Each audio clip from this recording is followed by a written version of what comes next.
Welcome to www.inspectagator.com. Today's topic, moisture intrusion and building science. After 3 hurricanes and buckets of rain, many of us in Central Florida may have personal experience with moisture intrusion through the walls of our homes and aren't looking to repeat. So how does water get in? Answer, science. Number 1, gravity is pretty reliable up to down. Number 2, greater pressure to lower pressure. Number 3, temperature, warmer to cooler. Number 4, more to less, higher concentration to lower concentration. Now there's always the human factor, poor construction, but there's not much you and I can do with regards to time travel, so let's look at a typical block wall. There are some interesting dynamics here. Different materials all put together that breathe, shrink, and move. Hello, cracks. Now ask this system to perform like a submarine and you get just as silly an answer. Hello, moisture intrusion. Okay, foundation settlement can cause cracks. However, this source is not the most prevalent and not the focus of this article. Most cracks in block walls come from the materials and application of these materials in the wall. A recent UCF constructability lab study focused on block wall performance with regards to moisture intrusion right here in Central Florida. I can paraphrase the points most applicable to us. Block leaks like a sieve. Stucco provides the majority of the waterproofing. Paint just helps. If building codes and ASTM standards were followed, we could reduce moisture intrusion issues almost entirely. Most of our homes have a stucco-type veneer, whether it's on wood frame or concrete block. Stucco is made up largely of Portland cement and is porous by nature. When stucco is applied, it cures. As part of the curing process, stucco gives up moisture to the atmosphere. As it dries, it cracks like our skin. There is an ASTM C926 standard that requires multiple applications, thicknesses, and curing times, but according to the UCF study, proper application is rare.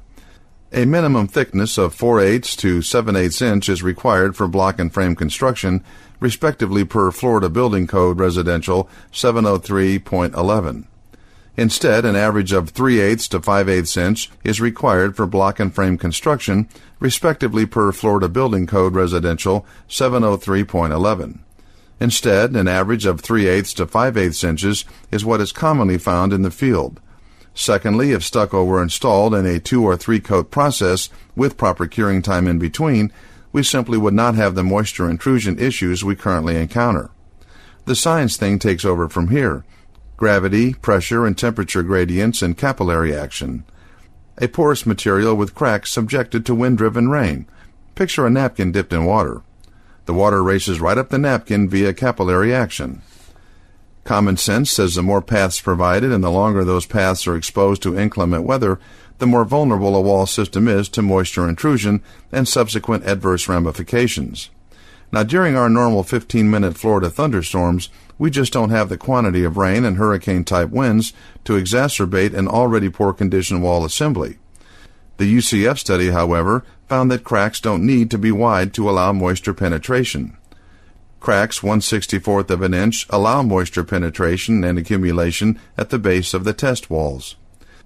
Besides the stucco and block shrinkage, we also have to deal with mortar joint shrinkage and other problems with the initial installation of vapor barriers and transitions between the framed second floor and concrete block first floor. Discontinuous membranes, underlap membranes, and the LAC-Z flashing allow water to run behind the stucco veneer until it runs into an electrical outlet or your baseboard. Other common moisture intrusion areas are around poorly sealed windows and inconsistent, improper window installation and other wall penetrations. The one I really love is when I find bare block around and behind electrical panels. Bare block sucks. Water, that is. Now let's look at remedies and actions we should take to help minimize moisture intrusion for stucco veneered walls. A line I have coined is, the better we caulk, seal, and paint, the better the house performs. Works for me. Most agree that a good breathable acrylic paint be applied. This will keep the water out while still allowing the wall to breathe, allows water vapor transmission, or has a high perm rating. Just a token piece of advice. Don't buy cheap caulk or paint. For more information, go to www.inspectagator.com.